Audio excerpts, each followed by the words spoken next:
प्रिय दर्शक मित्रों, ज्योतिष का सफर में नरेश गांधी का सादर प्रणाम। यह हमारा 253वां एपिसोड है जिसका नाम है स्त्री की कुंडली और निसंतान योग। इस मृत्यु लोक में जिसे हम पृथ्वी कहते हैं, इस लोक में बहुत से जीवात्मा स्त्री और पुरुष के रूप में जन्म धारण करते हैं और इन दोनों के मिलन से ही एक और जीवात्मा अपना देह धारण करके नन्हे बच्चे के रूप में इस दुनिया में आता है। बच्चे के आने से कुटुंब परिवार में खुशी का माहौल बन जाता है। शादी के बाद तुरंत संतान प्राप्त हो जाना ये भाग्य की बात है, लेकिन किसी को समय रहते संतान नहीं होती, तब शुरू हो जाते हैं तांत्रिक मांत्रिक के चक्कर। भूत भुआ, मंदिर, तीर्थ यात्रा, दोहरा धागा, ताबीज, तरह तरह की मन्नतें, ज्योतिषियों की अपॉइंटमेंट फिक्स होने लगती है। तब भी संतान नहीं मिलता तो एलोपैथी, आयुर्वेदिक या होम्योपैथी दवाइयों का सिलसिला शुरू हो जाता है। तब भी काम नहीं बनता तो IUI या टेस्ट ट्यूब बेबी का सहारा लिया जाता है और विज्ञान की इस खोज की वजह से बहुत से दंपति को संतान सुख मिलता भी है। लेकिन कुछ लोगों को 2-2.5 लाख खर्च करने पर भी टेस्ट ट्यूब बेबी में निष्फलता मिलती है। इनके पैसे बर्बाद हो जाते हैं। हमारा मानना है कि टेस्ट ट्यूब बेबी उस समय करवाना चाहिए जब पंचमेश की दशा या गुरु की अंतरदशा या दोनों की प्रत्यंतर दशा चलती हो, तो उस दशा में टेस्ट ट्यूब बेबी में सफलता मिलती है। संतान का सुख पूर्व जन्म के कर्म अनुसार ही मिलता है। संतान न होने के बहुत से कारण कुंडली में होते हैं, जैसे नाग दोष, पितृदोष, मातृदोष, भातृदोष, ब्रह्म दोष, प्रेत दोष, ऐसे बहुत से दोष जिसकी वजह से संतान नहीं होती है। हम जो योग यहाँ बताएंगे वह सिर्फ स्त्री की कुंडली पर ही लागू होंगे। कुंडली मिलान करते समय हमारे बताए हुए योगों को अवश्य ध्यान में रखें। आइए जानते हैं उन योगों को जो स्त्री को संतान सुख से वंचित रखते हैं। हमने आपके सामने एक कुंडली बनाई है। इसमें कोई भी राशि नहीं लिखी है, सिर्फ लग्न लिखा है। आपका लग्न कोई भी हो सकता है। यहाँ जो योग हम बताएंगे वह स्त्री जातक की कुंडली पर ही लागू होंगे। किसी भी जातिका की कुंडली में सूर्य और मंगल 5वें संतान के स्थान में होंगे, जैसे हम आपको पंचम स्थान में इसे दिखा रहे हैं, ये संतान का स्थान है। तो 5वें संतान स्थान में सूर्य और मंगल होंगे तो जातिका को गर्भ टिक नहीं पाता, यानी मिस कैरेज हो जाता है, क्योंकि सूर्य मंगल अग्नि तत्व वाले ग्रह है। ये दोनों गर्भाशय का टेम्परेचर बढ़ा देते हैं, यानी जातिका के गर्भाशय में गर्मी होती है, गर्भ ठहर नहीं पाता, जातिका संतान को यहाँ तरसती है। आइए एक और योग को भी जानेंगे। ये वृषभ लग्न की कुंडली है। ये एक उदाहरण कुंडली है। आपका लग्न कोई भी हो सकता है। लग्न में सूर्य हो, जैसे हम आपको दिखा रहे हैं, लग्न में सूर्य, चौथे राहु हो,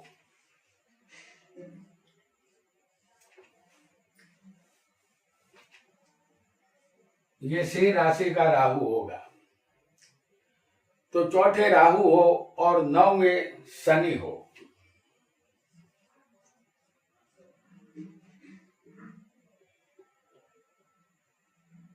ये शनि मकर का होगा,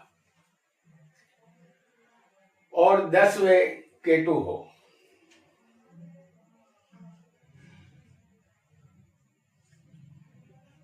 यहाँ कुंभ का शनि होगा और 12वें मंगल हो, यानी मेष का मंगल 12वें होगा।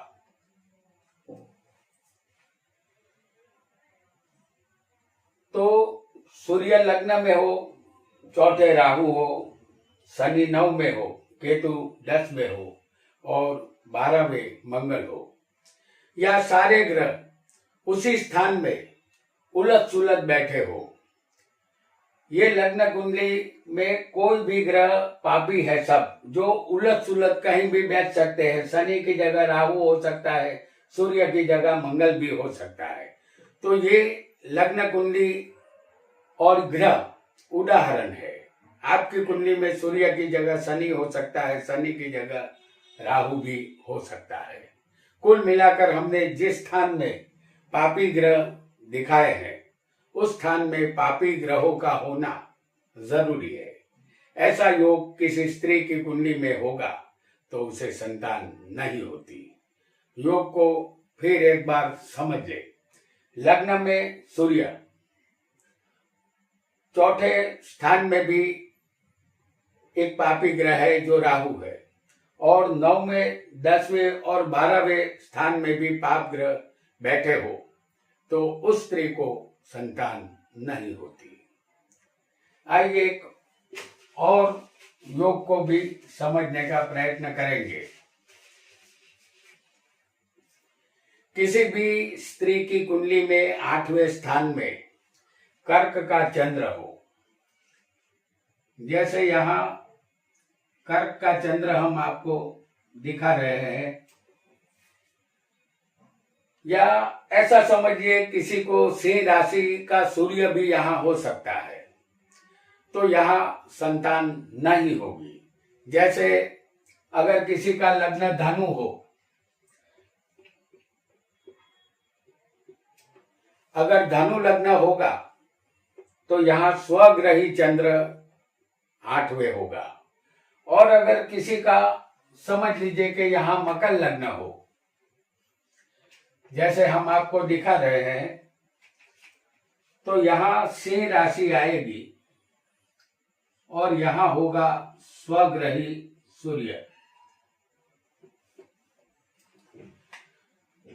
तो किसी का मकर लग्न होगा तो सिंह का सूर्य 8वें स्थान में आएगा। अगर ऐसा योग होगा तो जातिका को संतान नहीं होती। ऐसा योग संतान की प्यास देता है। आइए एक और योग को भी समझने का प्रयत्न करेंगे। आपका लग्न कोई भी यहाँ हो सकता है। 8वें स्थान में बुध और चंद्र की युति हो, जैसे हम आपको दिखा रहे हैं, बुध और चंद्र, जो अष्टम स्थान में 8वें स्थान में बुध और चंद्र की युति हो, ऐसी जाति का भी संतान के लिए इंतजार करती रहती है, लेकिन ये इंतजार उसे थका देता है, फिर भी संतान का सुख उसे नहीं मिलता। अष्टम स्थान में बुध और चंद्र, अगर आपका कोई भी लग्न हो, बुध चंद्र 8वें आ जाएंगे तो संतान के लिए इंतजार करना होगा। आइए एक और योग को भी जानेंगे। आपका यहाँ कोई भी लग्न हो सकता है। जिस स्त्री की कुंडली में सप्तम स्थान में सूर्य और राहु बैठे हो, आपका लग्न कोई भी हो, सूर्य और राहु 7वें स्थान में होने चाहिए। सूर्य और राहु अगर सप्तम स्थान में बैठे होंगे और लग्न में बैठा शनि इस सूर्य राहु को देखता हो, उस पर शनि की 7वीं दृष्टि पड़ रही हो, उसे भी संतान पाने की चाहत रहेगी। सप्तम में बैठे सूर्य राहु पर लग्न में बैठे शनि की 7वीं दृष्टि आ रही है, लिहाजा संतान प्राप्ति में बाधा आएगी। अगर संतान होंगे भी तो वह जिएंगे नहीं, या मरे हुए बालक यहाँ जन्म लेते हैं, ऐसा समझना है।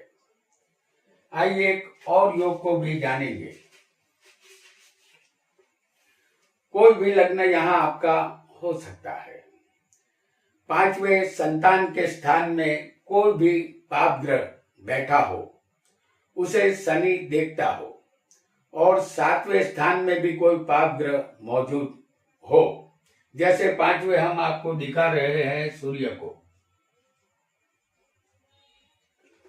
ये पांचवें एक पापी ग्रह है, जैसे पांचवें सूर्य हो, यहाँ सूर्य की जगह कोई और भी पापी ग्रह हो सकता है आपकी कुंडली में। हमने यहाँ सूर्य का उदाहरण दिया है। शनि किसी को 11वें बैठा हो,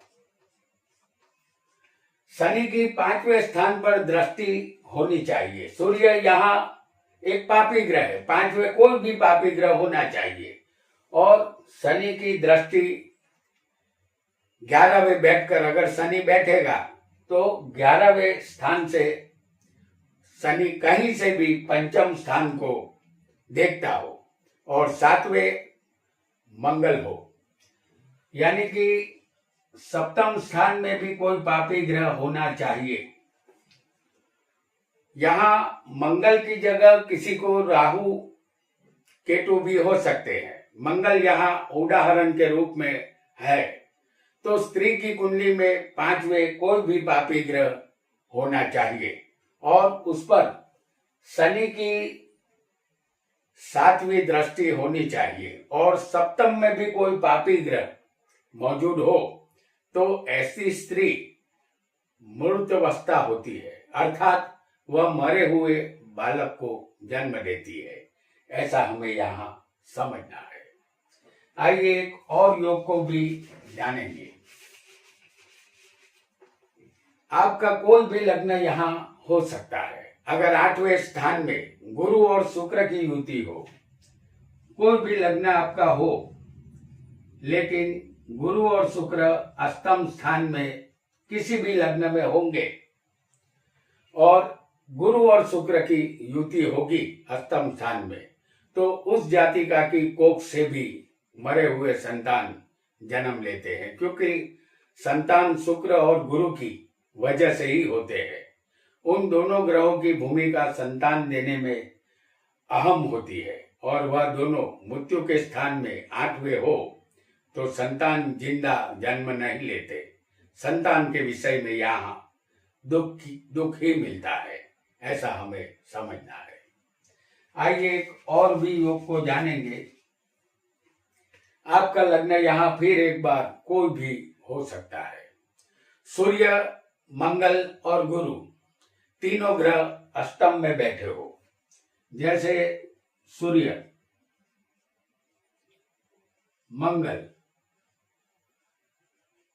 और गुरु, ये तीनों ग्रह कोई भी लग्न हो अष्टम में होने चाहिए, और ये तीनों ग्रह अष्टम में बैठे हो तो उस स्त्री को संतान नहीं होती। जितनी बार भी गर्भ ठहरता है उतनी बार गर्भ अधूरा गिर जाता है, यानी मिसकैरेज हो जाता है। यहाँ संतान के लिए इंतजार करना पड़ता है। आइए एक और योग को भी समझते हैं। यहाँ कोई भी लग्न जातिका का हो सकता है। सप्तम भाव में शनि और मंगल की युति हो, जैसे हम आपको यहाँ सप्तम स्थान में शनि और मंगल की युति दिखा रहे हैं। आपका लग्न कोई भी हो सकता है, लेकिन सप्तम स्थान में शनि और मंगल की युति होगी तो संतान होते हैं, लेकिन वह संतान अक्सर बीमार रहते हैं।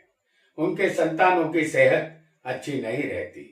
संतानों की दवाइयों के खर्च यहाँ चालू रहते हैं। आइए एक और भी योग को जानेंगे। आपकी कुंडली में कोई भी लग्न हो सकता है। सप्तम स्थान में चंद्र बुध की युति यहाँ हम आपको दिखाएंगे। लग्न कोई भी हो, चंद्र और बुध आपको सप्तम स्थान में होने चाहिए। चंद्र और बुध की इस तरह युति हो और शनि कहीं से भी चंद्र बुध को देखता हो। जैसे शनि अगर 5वें होगा तो उनकी दृष्टि चंद्र बुध पर आएगी। शनि अगर लग्न में होगा तो उसकी 7वीं दृष्टि यहां पर आएगी। और चंद्र बुध को अगर शनि 10वें बैठा होगा तो उसकी 10वीं दृष्टि यहां पर आएगी।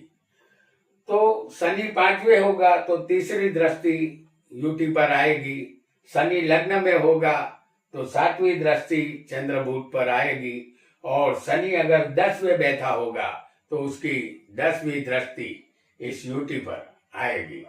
तो ज्यादातर ऐसी स्त्री को कन्या संतान ही होती है। साथ ही कन्याओं के जन्म के बाद उसके घर में लक्ष्मी का आगमन शुरू हो जाता है। तो ऐसा योग सिर्फ कन्या संतान ही देता है। चंद्र बुध को अगर शनि देखेगा तो सिर्फ कन्या संतान होती है। आइए एक और योग को भी जानते हैं। कोई भी लग्न हो, मंगल 5वें होगा, जैसे हम आपको दिखा रहे हैं, आपका लग्न कोई भी हो सकता है, लेकिन मंगल 5वें होगा तो संतान न होने का दुख मिलेगा, क्योंकि मंगल अग्नि तत्व वाला ग्रह है और क्रूर ग्रह है। 5वां स्थान संतान का है। ये जातिका का पेट का हिस्सा भी है। मंगल गर्म ग्रह होने से जातिका के गर्भाशय में गर्मी ज्यादा होती है, इस वजह से गर्भ नहीं ठहरता, इसलिए संतान का सुख नहीं मिलता। वह संतानहीन यहाँ जातिका बनती है। आइए एक और योग को भी जानेंगे। कोई भी लग्न यहाँ जातिका का हो सकता है। जातिका की कुंडली में 4ठे या 5वें शनि होगा, जैसे हम आपको दिखा रहे हैं। 4ठे स्थान में किसी जातिका को हो सकता है शनि, और 5वें भी किसी को हो सकता है शनि। अगर 4ठे या 5वें शनि होगा तो संतान सुख में देरी होगी, क्योंकि शनि बहुत ही मंद गति का ग्रह है। कभी कभी ऐसी जातिका को संतान नहीं भी होती है। आइए एक और योग को भी समझेंगे। हम यहाँ मिथुन लग्न की कुंडली प्रस्तुत कर रहे हैं आपके लिए। तो आपका लग्न कोई भी हो सकता है, कुंडली में कोई भी लग्न आपका हो सकता है। ये कुंडली एक उदाहरण कुंडली है। 5वें का मालिक नीच का हो, जैसे यहाँ पंचम स्थान में जो राशि आएगी वो होगी शुक्र की राशि। तो 5वें का मालिक नीच का हो और उस पर किसी भी शुभ ग्रह की दृष्टि न हो, और पंचम स्थान में कोई पाप ग्रह बैठा हो। जैसे इस कुंडली में 5वें के मालिक शुक्र है, तो यहाँ शुक्र कन्या राशि में नीच के बनते हैं। तो इस कुंडली में 5वें के मालिक शुक्र है, जो 4ठे कन्या राशि में नीच का बैठा है। इस पर किसी भी शुभ ग्रह की दृष्टि नहीं है, और पंचम में सूर्य और शनि बैठे हैं। जैसे पंचम स्थान ये है, उसमें होंगे सूर्य और शनि जैसे दो पापी ग्रह। तो पंचम में सूर्य और शनि बैठे हैं। आपकी कुंडली में पंचम का मालिक कोई भी ग्रह बन सकता है। वह किसी भी स्थान में नीच का होना चाहिए, और उस ग्रह पर किसी भी शुभ ग्रह की दृष्टि नहीं होनी चाहिए, और पंचम स्थान में कोई भी पाप ग्रह होना चाहिए। ऐसा योग होगा तो जातिका यहाँ पुत्रहीन रहेगी, उसे पुत्र का सुख नहीं मिलता। आइए एक और योग को भी यहाँ जान लेते हैं। आपका कोई भी लग्न यहाँ पर हो सकता है। हम कुंभ लग्न की कुंडली आपके सामने प्रस्तुत कर रहे हैं। ये एक उदाहरण कुंडली है। आपकी कुंडली में लग्न से, चंद्र से या गुरु से गिनने पर 5वें स्थान में पाप ग्रह नहीं होना चाहिए। इस कुंडली में लग्न से 5वें सूर्य है। लग्न से गिनने पर 5वें सूर्य है। चंद्र यहां 7वें होगा।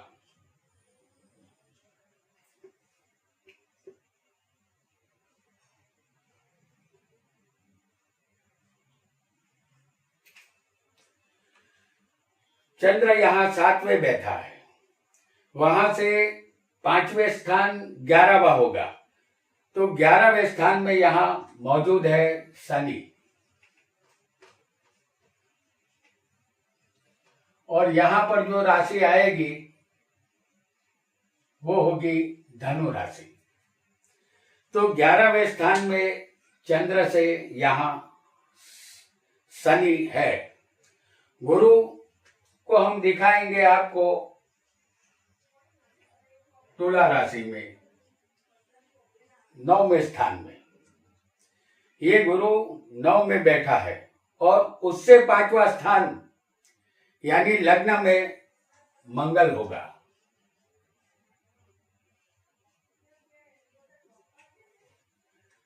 यानी इस कुंडली में लग्न से गिनने पर 5वें सूर्य एक पापी ग्रह आता है।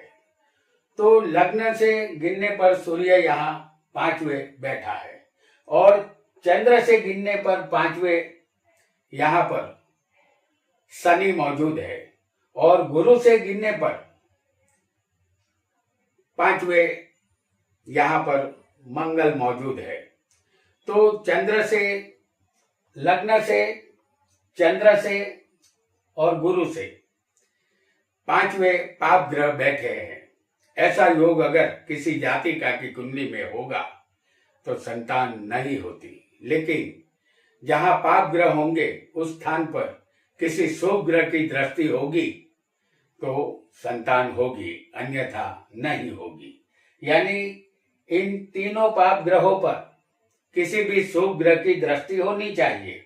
जैसे यहाँ गुरु की दृष्टि मंगल पर दिखाई देती है, चंद्र की दृष्टि भी मंगल पर आती है, बराबर है।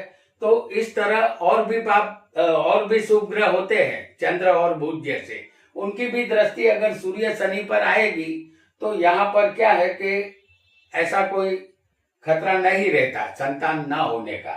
लेकिन अगर किसी भी शुभ ग्रह की दृष्टि इन पापी ग्रहों पर नहीं होगी तो संतान नहीं होगी, ऐसा समझना है।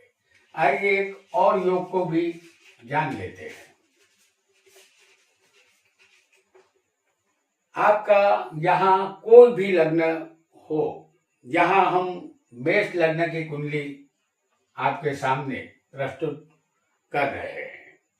पंचम में पाप ग्रह होना चाहिए और पंचम का मालिक पाप कर्तरी योग में होना चाहिए। जैसे 5वें यहाँ पर से राशि आएगी और यहाँ बैठा होगा मंगल जो पंचम में बैठा है। तो 5वें यहाँ से का मंगल है और पंचमेश यहाँ कौन बना है? सूर्य, जो 10वें मकर राशि में बैठा होगा। क्योंकि पंचमेश यहाँ सूर्य बनता है जो मकर में बैठा है और उसके दोनों तरफ 9वें धनु राशि में होगा राहु और यहाँ पर जो राशि आएगी वो 11वें कुंभ राशि आएगी और यहाँ होगा शनि। तो पंचम में कोई पापी ग्रह होना चाहिए और पंचम का मालिक पाप कर्तरी योग में होना चाहिए। तो सूर्य के दोनों तरफ शनि है, यहाँ पंचम में सूर्य पाप कर्तरी योग में फंसा है। ऐसा योग जातिका को निसंतान रखता है, संतान के सुख में यहाँ कमी हो जाती है। तो दर्शक मित्रों, संतान होना या न होना कुदरत के अधीन है। इसमें हमारे पूर्व जन्म के कर्म भी कारणभूत हो सकते हैं। संतान के उपाय के लिए जिस जातिका की कुंडली में हमारे बताए हुए योग अगर हो तो उसे 9 महीने तक लगातार मासिक धर्म के 5 दिनों को छोड़कर विष्णु सहस्त्र नाम का पाठ करना चाहिए। इससे संतान अवश्य होगी। आज इतना ही। आपका बहुत बहुत धन्यवाद।